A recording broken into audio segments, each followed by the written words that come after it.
You're good. Okay. Good morning, everybody. Thank you for joining us on this webinar.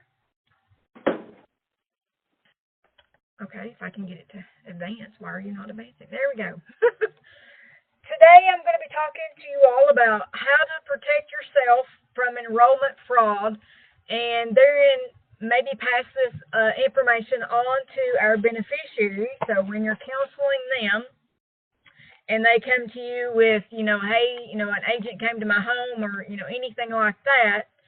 So, or if they have, questions or anything, in case, they come up in, our annual enrollment period. Of course, it's about to be around the corner, starting October 15th. So, and that's what I'm going to talk to you today about, just how can seniors protect themselves against enrollment fraud.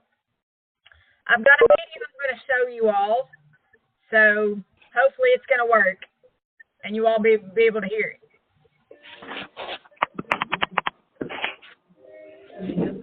Selecting a Medicare Advantage and or prescription drug plan can be challenging. There are many options for you to consider to find a plan that meets your and budget. In complicated matters, there are some dishonest brokers. Pressure's on speaker. Whether it meets your needs or not. Meanwhile, sometimes the person talking to you isn't a broker at all, but an identity thief is trying to steal your personal information. Let's look at the common tactics that these thieves use and how you can avoid them. This knowledge will help ensure that you enroll in a Medicare plan that is right for you while keeping your personal information safe.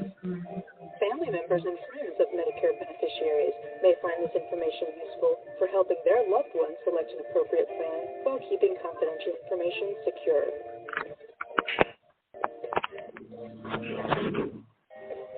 First, you should know that Medicare rules say that brokers are not allowed to call, email, or approach you in person to market their plan unless you've given them permission in advance. This includes anyone who visits your home, as well as anyone who approaches you in any public place. Brokers are allowed to send you advertising in the mail or respond to you if you contacted them. So the first safeguard is to be on the lookout for people who contact you about Medicare plans or healthcare needs when you haven't said that's okay. It could be a dishonest broker who's not following the rules. It could also be a fraudster looking to steal personal information. Another tactic is to pressure you with time limits. Remember that when you first become eligible for Medicare, during open enrollment from October 15th to December 7th, or at any time you're eligible to switch plans, you can take the full time allotted to make your decision. There are no early bird discounts or limited time offers. Don't let anyone rush you by claiming you need to act now for the best deal. Offering free gifts or services is another ploy. Plans are allowed to offer promotional items worth no more than $15, but these can't be given on the condition that you enroll in a plan. Don't let such offers sway your decision, because the wrong plan can cost you much more than the item is worth. Dishonest brokers sometimes attempt to enroll only healthier people who are likely to cost the health plan less money. This is called cherry picking, and it's against Medicare rules. To do this, brokers might offer a free health screening at an educational or sales event, but the real purpose is to weed out less healthy candidates. Another way is to hold an event on the second floor of a building with no elevator to weed out people who are not healthy enough to climb the stairs. Be suspicious if you see either of these happening, even if you are pretty healthy. If the broker is willing to break this Medicare rule, what others are they willing to break? Dishonest brokers sometimes enroll people in Medicare plans without their knowledge or consent. They often do this by getting people to give them their Medicare number or Social Security number. You might not know right away if this has happened to you, but there are clues. Review all communication from your health plan and Medicare promptly and carefully to spot any changes. Make sure that you received all the services or equipment listed. Brokers sometimes even collude with nursing home or retirement community administrators to enroll residents without their knowledge. If you have a loved one who lives in a nursing or retirement facility, go over their Medicare statements with them regularly. Avoiding all these schemes comes down to a few basic tips. First, keep a healthy sense of skepticism. Be suspicious of anyone who contacts you about Medicare plans unless you give them permission. Be skeptical of free gifts, free medical services, discount packages, or any offer that sounds too good to be true. Any promotional items a broker offers should be of modest value and given freely without requiring you to enroll in a plan or give away any personal information. A common ploy of identity thieves is to say they can send you your free gift right away. They just need your Medicare number to confirm. Decline politely but firmly. Remember, it's not rude to be shrewd. Speaking of your Medicare number, you should always carefully guard it and other personal information. Never give out your Medicare or Social Security numbers or banking information to someone you don't know. If you attend an educational event, you may be asked to sign in with your name, but you don't have to give your Medicare, Social Security, current health plan, or banking information. If you are asked for these things, be skeptical of the whole pitch. Honest brokers wouldn't ask. Review Medicare and health plan communications carefully and alert your health plan if there are charges for services or equipment you didn't receive. This could be a sign of identity theft. If you suspect any of the schemes described in this video, please report it to 1-800-MEDICARE, your state's Senior Medicare Patrol, State Health Insurance Assistance Program, or your health plan. We know it can feel a little overwhelming to select the right Medicare plan. If you would like help sorting out your options, consider asking a trusted friend or family member, or call your local Senior Medicare Patrol, other Senior Advocacy Group, or 1-800-MEDICARE for advice. They're standing by to help.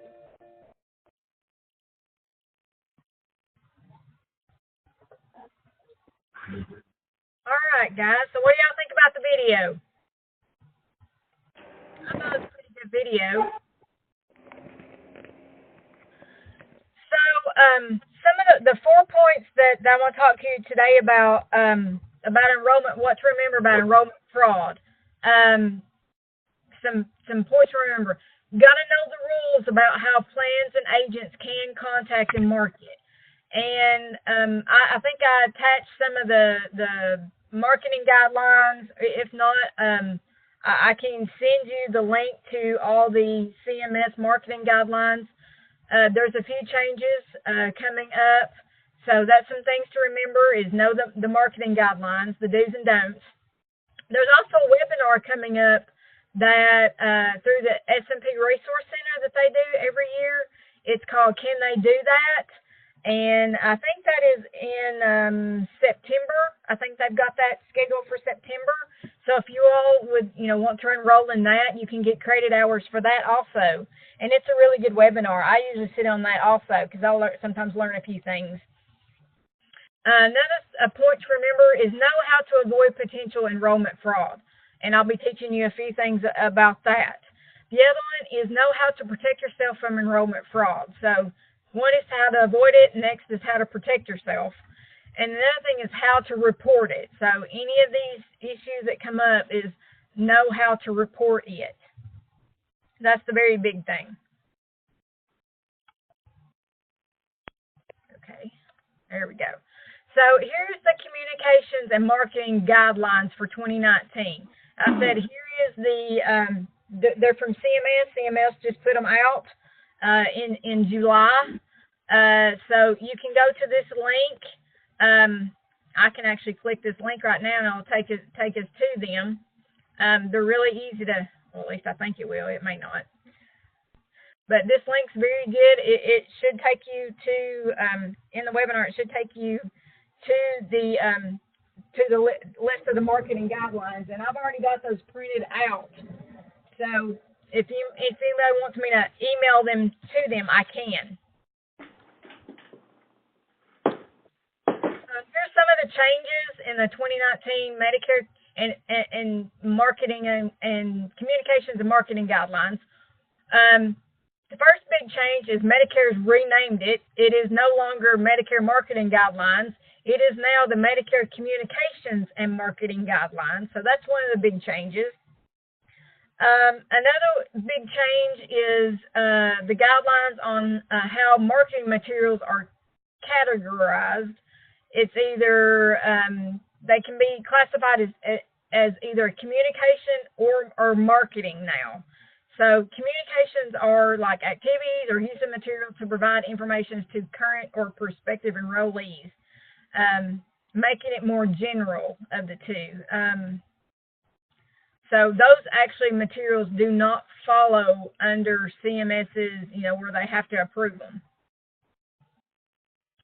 So they're not subject to CMS review. Now, the marketing materials are actually subject to CMS review, of course, and those are the things where they're trying to draw beneficiaries' attention to a certain plan and, influence their decision about those plans. That's where they market, like no premiums, get extra benefits for, dental, eyes, and that sort of thing. That's how they market those. Of course, Medicare approves all of those. And, of course, Medicare is the one that determines which category this material falls into. So that's another piece of it.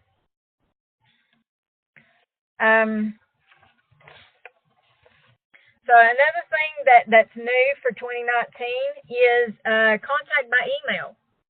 Used to that they could only send out email to current enrollees.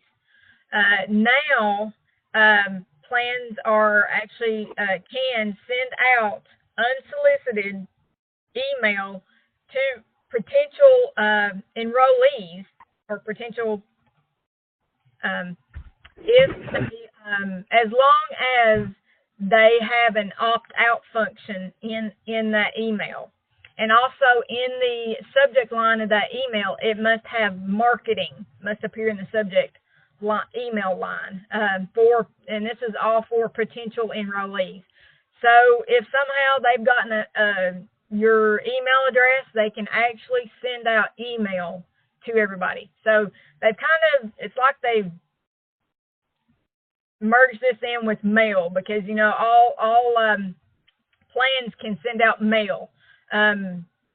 Mailbox mail is not under this guideline, and they can send as much mailbox mail that the beneficiaries can receive.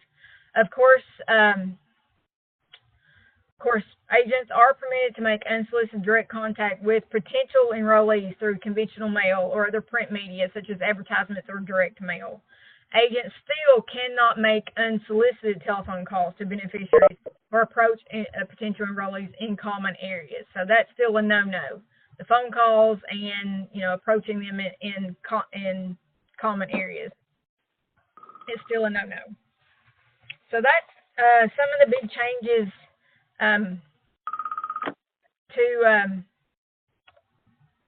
to another big change, of course, and we'll probably be going over this a little bit more, is the reinstatement of the enrollment period.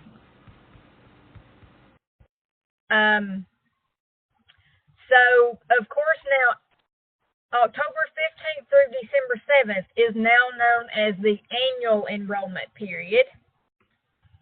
So the reinstatement of the open enrollment period, this is for Advantage plans, which would normally, take place from January 1st through February 14th, is now being replaced with January 1st through March 31st as their Medicare Advantage open enrollment period. Of course, during this time, clients who are enrolled in Advantage plan and those who are newly eligible for Advantage plans will be permitted to choose a different MA plan or return to original Medicare with or without a prescription drug plan. So that's some of the changes that are coming down, and we'll probably be going over more of these changes later on, because there's different ways that they can change plans during this time period. So the big thing is the date. It's no longer stopping in February 14th. It's now all the way through March 31st. So now it's called the open enrollment period, whereas October 15th through December 7th is now known as the annual enrollment period. I know it's going to be very hard. Can you mute Deborah, please? My screen is actually frozen right now, and I can't do anything. So is it Deborah Coleman or Deborah Sutton? Can everyone please mute their lines? I apologize. My computer is not working. Thank you. Okay, so I said, and Sydney and I are still getting used to the annual enrollment and open enrollment word changes. So how can seniors or you all avoid enrollment fraud? Of course, you've got to watch out for I call the scammers. So these people are the ones that, pressure you with time limits. Ask for your Medicare number, Social Security number, or bank information. Especially if they ask for bank information, that should be a red flag. So this is some of the red flags to look out for. They threaten you with loss of your Medicare benefits if you don't sign up. Offer gifts to enroll that more than $15. So it can't be more than $15. They can't offer trips or anything like that. $25 gift cards. The gift cannot be no more than $15. They cannot say that they represent Medicare. And of course, they cannot call or do unannounced home visits. So people that do that, you should be aware of. That should be a red flag should come up with any of those situations. So how to protect yourself from potential enrollment fraud? Ways to protect yourself. One, and I harp on this all the time, protect your Medicare number and Social Security number. Don't give it to anybody, especially people that come to your house or call you over the phone. Be wary of any unsolicited calls from anyone asking for personal information. Another good thing is rely on government websites, our Plan Finder and emails for unbiased information. And that's the thing, it's unbiased. If you need something translated, request translation services. Because I know we've got, some populations that they do not speak English. Confirm everything that an agent tells you before making a final decision. And that's where Cindy and I harp on, especially if someone's signing up for an Advantage plan, that they need to check with all of their providers, their doctors, their durable medical equipment people, the home health people, the hospitals that they're going to go to. They need to check with every single one of their providers that they are or might ever be using to see if they take that plan. So they need to do their homework first. They need to get online or call the company themselves to ask questions to make sure that what the agent told them is correct before they ever sign up. Beware of your right to choose how you receive Medicare coverage. Now that's where we come in with non-biased options. We give them all of their options. Do your homework before you sign up. Review your current plan, or if they're changing anything, make sure that they review their current plan notice, the annual notice of change, which is usually sent out with their explanation of benefits or something like that. They usually put that in with those. So beneficiaries need to read those. I've had several beneficiaries where they didn't look at those or they didn't read the paperwork to go with that, and then normally they had like a zero premium plan, but then the next year the premium like doubled or tripled, so they've had to pay out of pocket for premiums that they shouldn't have been paying. So another thing that what you or the beneficiaries need to think about is, think about what matters most. Does it fit your budget? Does it cover all your medicines? That's some things to think about. If it's something that they can't afford, especially the ones that are on LIS and that are duals, have, QMB or stuff like that, sometimes those higher premium plans they can't afford. But also sometimes those higher premium plans actually might cover all of their medicines. So you have to, kind of waver on, what is most beneficial. Do they want, a plan where they have to pay a premium and all of their drugs are covered, or are they going, for the lowest premium plan, even though it might not cover all of their meds? This is something that, as I said, we give them the options, and they're the ones that have to make that choice. We don't know their budget, so they're the only ones that know that what their budget is and if they can and can't afford that. So that's why it's very important for us to give all of their options to them. Another thing, they need to ask all their physicians, hospitals, DME suppliers if they take the plan. And most of them, they need to actually call their doctors themselves, because don't rely on the website from the plan, because sometimes they'll say, find out if your provider, who knows how often they update those provider lists on the Advantage Plan websites. So the best thing that I tell seniors to do is call all of them. Call all your physicians, call all your hospitals, call all your DME suppliers, call your home health, hospice, call all of them to see which plans they do take. And another thing to look out for is the star ratings. On the Plan Finder, you can actually see what the plan's rated at. So you might want to be more cautious with the ones that's not rated very good. So they can check out the star ratings. So that's some of the things that seniors can look out for, or you all, when you all are signing up people for these during the annual enrollment period. Of course, some rules I have seen for meeting with agents.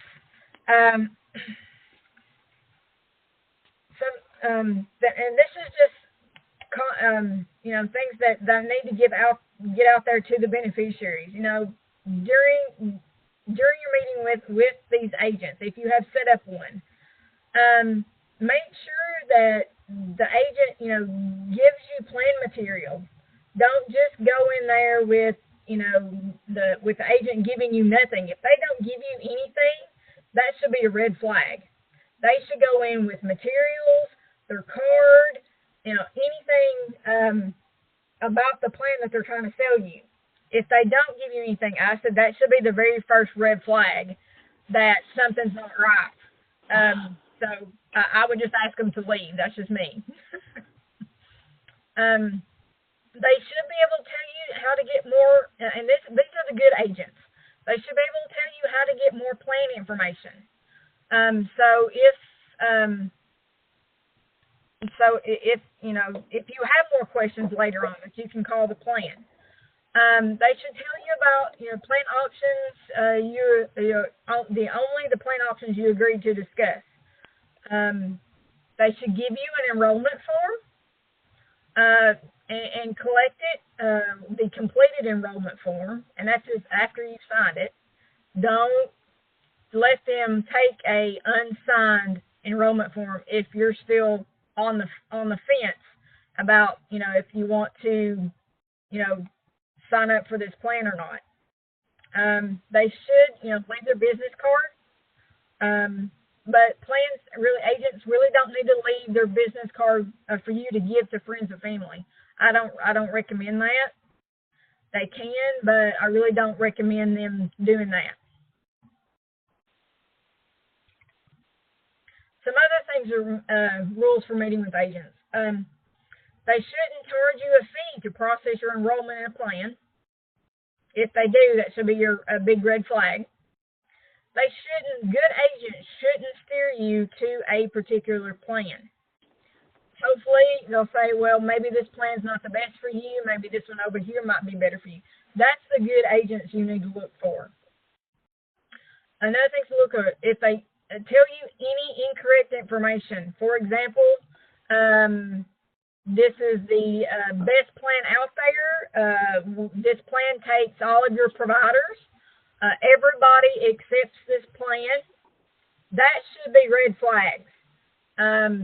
That they're not telling you the right information. They should tell you about other plan options.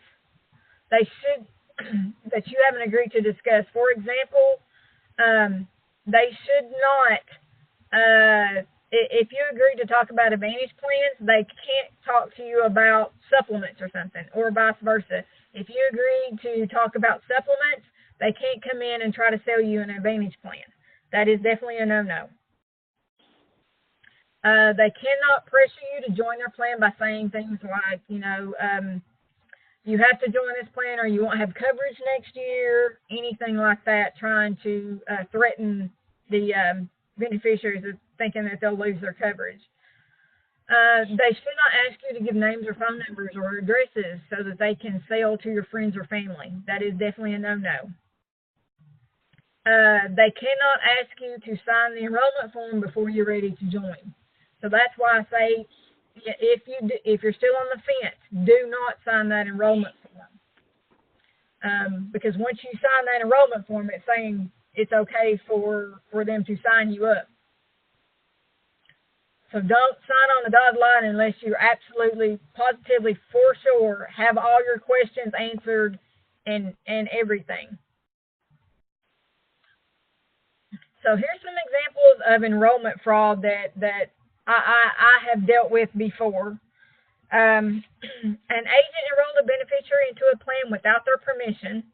The beneficiary, they had just met with the agent, and the beneficiary said, I'm not sure about enrolling. I really don't know yet. I'll call you and let you know if I want to enroll or not. Well, come next month, somehow she got enrolled. So I've dealt with that before. The agent told the beneficiary that their physician takes the plan. Now that's where I'm dealing with one right now where the agent told the beneficiary that everybody takes the plan. All of their providers take the plan. So I'm dealing with that issue right now. Agent offers free trips, meals, and returning for signing up. I said that they can offer that $15 gift, but it can't be more than $15. And they actually have to offer that to everybody, whether they sign up or not. So if they're offering something more than $15, that should be a red flag. If the agent misrepresents the plan's benefits, for example, if they tell you that there's no copay, but then the beneficiary later finds out there's a $150 copay or something, anything like that where the agent misrepresents the plan benefits. If the agent tells beneficiaries they have to sign up, they'll lose their Medicare. That's definitely a no-no. And that's where they can get that scare factor in, is to get beneficiaries to sign up. So that's just a few that I've actually dealt with. I've had one where the insurance broker failed to provide information on the skilled nursing or the special needs plans for Medicare beneficiaries who live in certain institutions, for example, nursing home, or if they know that they're Medicaid eligible, but they're trying to sign them up for a higher expensive plan, knowing that they have, that they're a dual. So things like that, just be aware of those agents out there, and they're out there. I'm not saying that all agents are bad. Not all agents are bad. We've really got some really good insurance agents out there, and that's the ones that we need to start steering the beneficiaries toward, is the very good agents. And we need to weed out the bad apples, because if we don't get rid of the bad apples, it's going to spoil the cart. So that's why it's very important for us to report this enrollment fraud. And and the big things that I really need is I have to have the agent's full name in order for me to report them. I can't report Mr. Jones, because when I pull up a Jones in to see if they have a license in the state of Tennessee, there is 200 Mr. Joneses or something selling insurance. So it's very important for me to get their whole name. And a contact phone number is really good also. If the beneficiary can get a card, I highly recommend beneficiaries asking for a card. And the good insurance agents should have a card to provide. So need that type of anything that they have signed, any of the plan materials, if the beneficiary has taken notes, or anything like that, anything that the agent has left, if the beneficiary has taken notes, during the meeting, or if there's someone else there during the meeting that can back up what the agent, told the beneficiary. Anything else is very helpful in me passing this on to CMS, who will pass it on to their marketing people, the violation of marketing people, and also to the Department of Commerce and Insurance. I have a contact there, the Tennessee Department of Commerce and Insurance, Vicki Trice. She's actually director over the Consumer Insurance Division. And she's the one that I turn all of my insurance agents over to. So I have to report them to two people, CMS and the Tennessee Department of Commerce and Insurance. So if you all know or hear of anything during annual enrollment about any of these things that some of the agents have done, if they're going door to door, if beneficiaries are getting unsolicited phone calls, let me know. One of the things that beneficiaries may not be aware of, if they are on one of the types of TennCare, the Blue Care, AmeriGroup, and United Healthcare, they're actually a current customer of those plans. For example, Blue Care is owned by Blue Cross Blue Shield, so they're a current client of Blue Cross Blue Shield. AmeriGroup, of course, or AmeriChoice or whatever, is owned by AmeriGroup.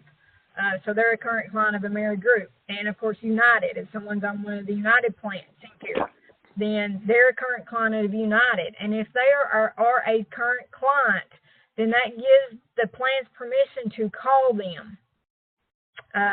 So that's the first thing I usually ask is, are you on TennCare?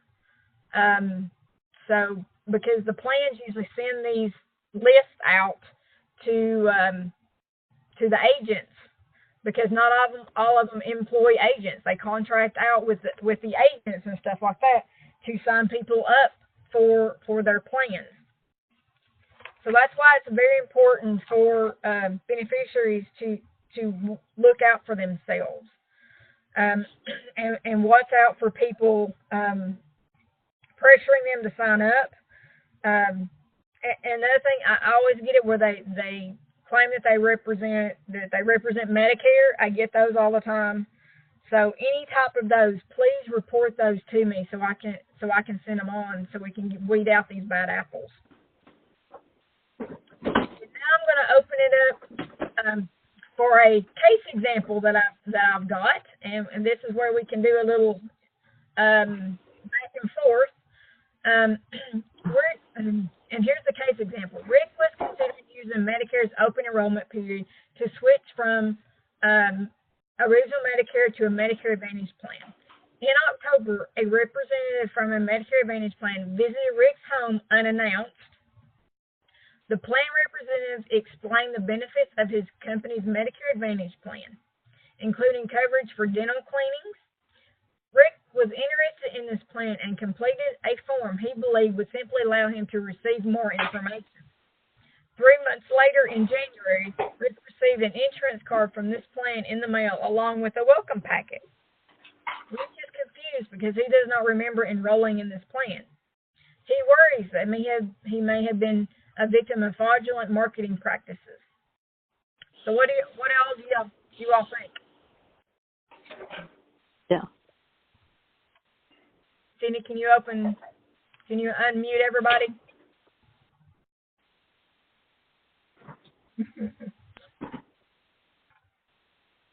Somebody just, hang on, let's see, somebody chatted. Rick was had? Yes, Rick was definitely had. Yes, Rick was definitely had. This is Nancy. Can you hear me? Yes. What I said was that there's one key word in there, and that was unannounced. Yes. The beneficiary had not invited him to his home. So he was just out there doing it. Yes. So yes, the agent was doing home visits unannounced, so he didn't have an appointment. In order for beneficiaries to legally sign up for an Advantage plan, they're supposed to have if they're coming to their house, they're supposed to have an appointment. And that appointment shouldn't be coming from a unannounced phone call either. Another big thing that I see is that Rick should have probably looked at what he was signing before he ever signed it.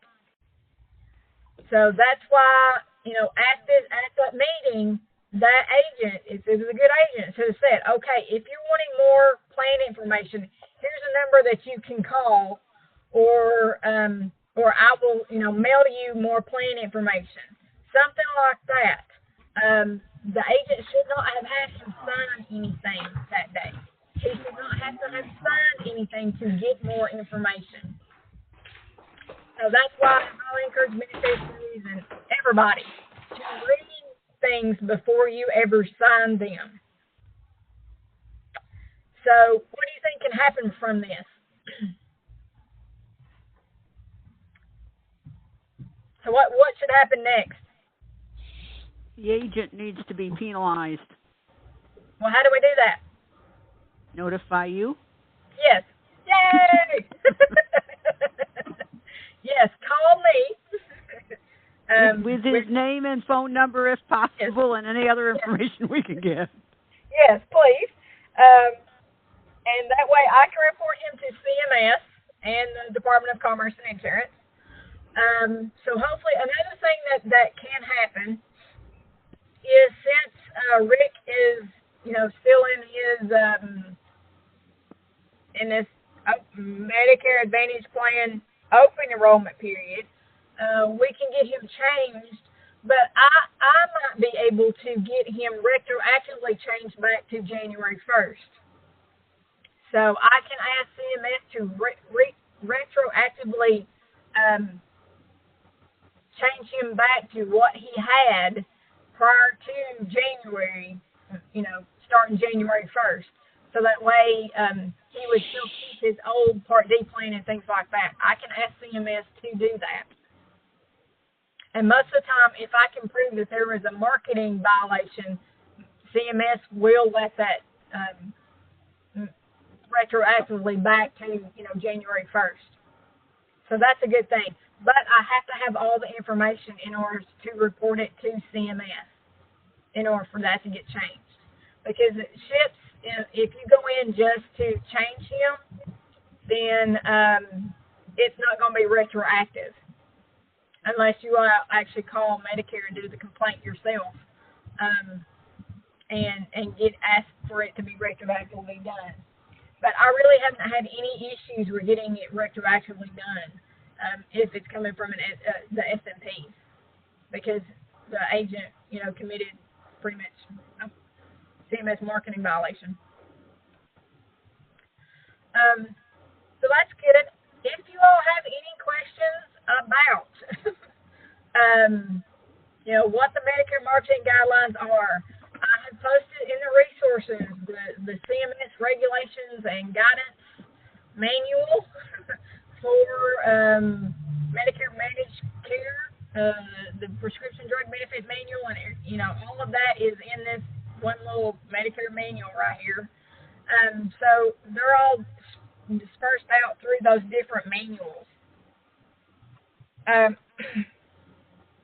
So it's really good in case you need to look something up if I'm not available.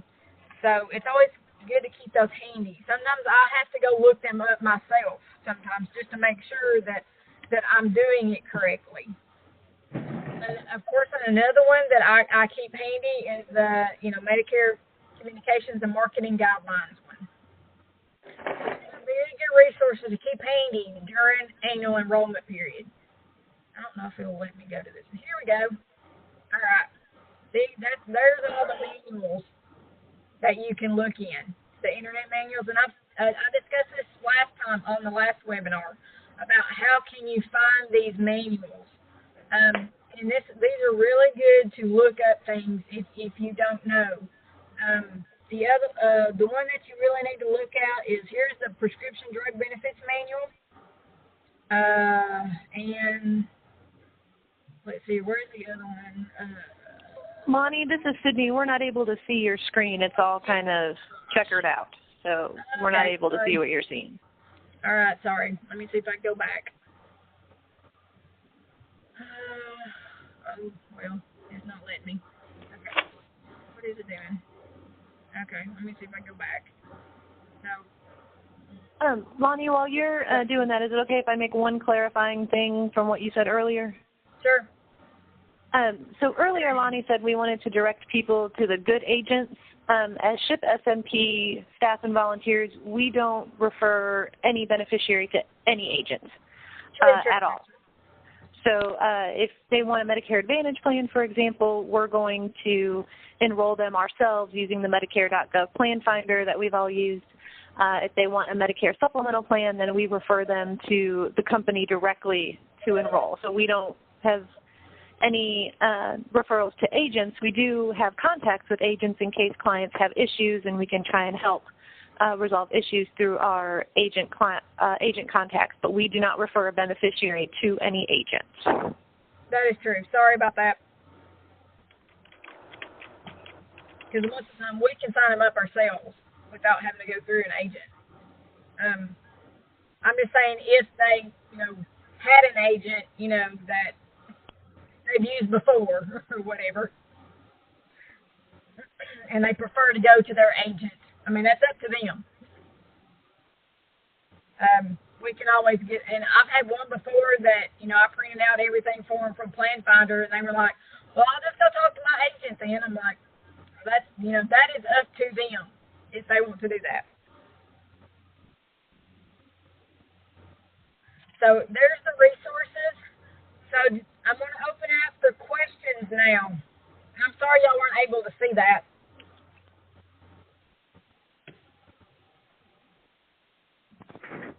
So I didn't have any questions come into my chat box. Loni, you might want to look at your chat box and see if any questions went directly to you. No, I don't have any. Or people can raise their hand, or we can just start shouting out questions.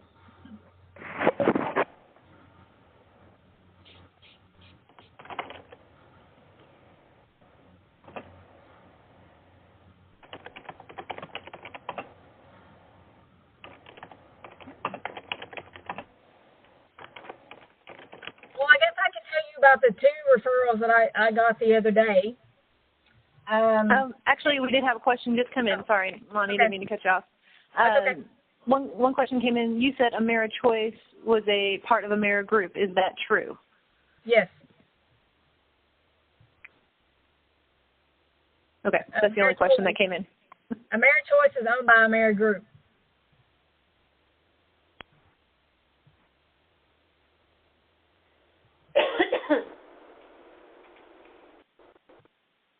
And Blue Care is owned by Blue Cross Blue Shield, which Blue Cross Blue Shield is actually owned by Anthem. And Anthem has several different companies, so just that's a whole nother ball game. We had another question come in. Can individuals still change Advantage plans during the October 15th to December 7th, or must it be done January to March timeframe? Yes, they can still change October 15th through December 7th, and then they would start their new plan January 1st. But then they can also change during... Sorry, a little bit more information on that. So October 15th through December 7th, the annual enrollment period, that's when someone also who has no drug coverage can enroll into a plan to get drug coverage. That's one of the big differences between the annual enrollment period and the reactivated Medicare Advantage open enrollment period. Between January 1st and March 31st, no one can enroll into drug coverage. They have to already have it. So October 15th through December 7th is still the kind of the free-for-all where you want to compare all your plans, and then January to March, you can compare all your plans with the exception of changing from a drug plan with original Medicare to a drug plan with original Medicare. You cannot do that. And Cindy will probably be going over more of that during the statewide volunteer conference, or the individual program coordinators will be going on over that if they're going to have individual program that they're training in their region.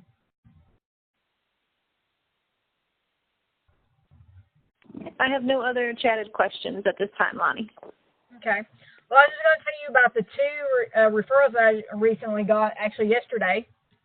The insurance agent had went out to the beneficiary's home and was signing her up for a supplement. Well, the supplement didn't turn out to be a supplement. It turned out to be an Advantage plan. Mm-hmm. And this beneficiary had went into a rehab facility. Well, this rehab facility does not take that Advantage plan. So, and she thought she was signing up for a supplement. And even when the social worker from this rehab facility called the agent, she even told the social worker, the agent told the social worker that it was a supplement. So, of course, this agent has now been reported to CMS and the Department of Commerce and Insurance. And the thing is that this beneficiary, the one that's in the rehab, this agent also went out to her sister's home. So now I've got two referrals regarding the same agent regarding sisters. So yeah, that's what I was dealing with here yesterday, actually. So we got all that taken care of, or not taken care of yet. We're in the works of getting it taken care of, because I'm afraid if the individual that is in the rehab, she's going to have a massive bill, because the rehab facility does not take the Advantage plan that she's been signed up on. So that's why I'm asking for it to be retroactively done back to August 1st, back to her original Part D plan that she had. What about a supplemental plan for her? She's probably not going to be able to get a supplemental plan, is she? No, she didn't have a supplement plan in the first place. So, and again, that's what she was wanting, and yes, got led down the royal path. Yep. That is not what she got, which is a big marketing violation. Big no-no. And especially when the social worker called. I mean, that just dumbfounded me. I mean, the agent even told the social worker that it was a supplement. And hey, Lonnie, in a case like this, could you request a guaranteed issue period for this beneficiary for being misled, and possibly get a supplemental plan that way by CMS, Centers for Medicare and Medicaid Services, giving her a guaranteed issue period? Yeah, she's actually a dual, so she really doesn't need a supplement. Oh, okay. Even better. We did have one question come in. What actually happens to the agents when they are reported? Now, after I report them, I have no idea. As I just report them to the people that I'm supposed to, especially if they're an individual agent, if they're not a employee of, for example, Blue Cross Blue Shield. If they're an individual agent that's not connected to any certain business or whatnot, most of the time, if they're connected to Blue Cross Blue Shield or something like that, I can usually find out what happens to the agent. But if the referral, once I send it to the Tennessee Department of Commerce and Insurance, Vicki sends it over to her investigative unit. So it pretty much turns into a criminal investigation. So I do not know what happens after that unless the agent pops up, because you can get on the Department of Commerce and Insurance website and look up if agents have been in trouble or anything like that, or what's happened to them. Like if their license has been suspended or anything like that. That's the only way I can find out if anything's done to them. I don't get any feedback from the Tennessee Department of Commerce and Insurance on if anything's happened to that agent. And that's because it goes back to, one, it protects me and it protects the beneficiary. Because since it does become a criminal case, then that's why I don't get the feedback, because it's one, to protect me and to protect the beneficiary, because they don't want the agent finding out who actually reported them. So does that make sense?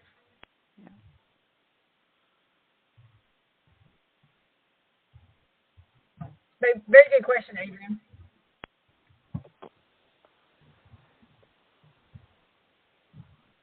That's all the questions I have in my chat box. Okay. I had a couple of quick questions. Sure. The first one is, last week, Sandra and I were helping a lady trying to choose between Advantage plans, and she had some questions we couldn't answer from what we could see online. So we had to call Blue Advantage Ruby, and all we wanted to know was coverage areas. And before we could even get that, she tried her best to get the lady's name, Medicare number, information, and I said, I just want to know if she can go to California. Yeah, well, they're trained to do that. So did you actually call Blue Cross Blue Shield themselves? Yes, we call it the non-member line. Yeah, they're trained to do that. So that's why it's very important for beneficiaries, don't give their information. If they actually call, just request them more information. That's all they want is more information. Their name and address or something, that's all that they need. They don't need to give them their Medicare number and all of that stuff. They don't have to. And they should answer your question. And if they don't answer your question, then report it to me, because I need to report that to Blue Cross, to CMS. Okay. Yeah, they did eventually give it, but it took a minute of wrangling. Okay, I had a second one. So a gentleman yesterday called and said that he tried calling United Healthcare for the AARP supplement and told them he wanted to talk about supplements, and he said all they did was pitch him the Advantage plan. Okay. Interesting. So should I get some more information from him and report that? Yeah. He didn't. Did he sign up for the Advantage plan?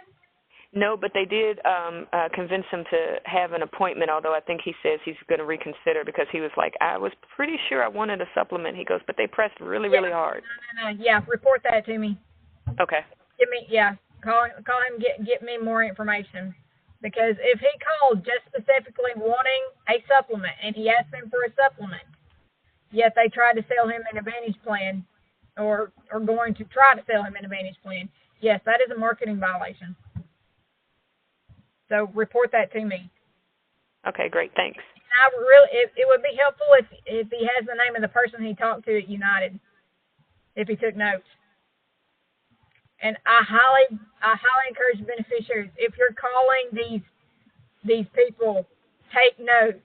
What is their name? Get who you talked to, dates, times that you called. All that is actually, I can submit all that to CMS or to the Department of Commerce and Insurance.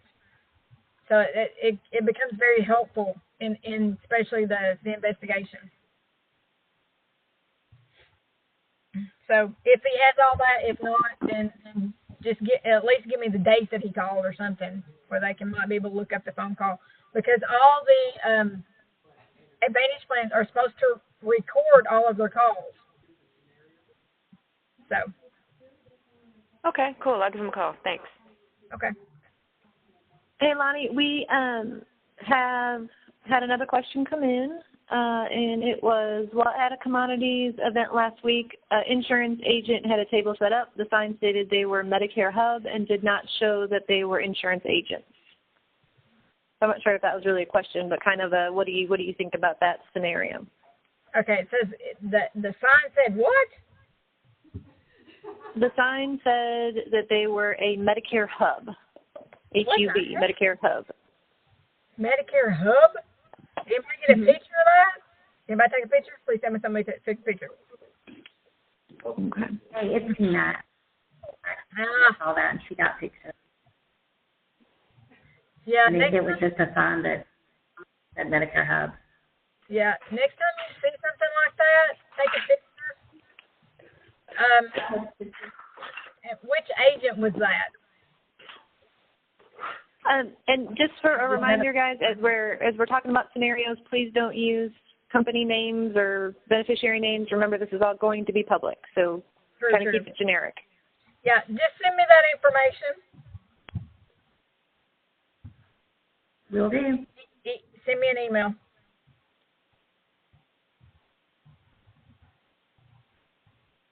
Any other questions?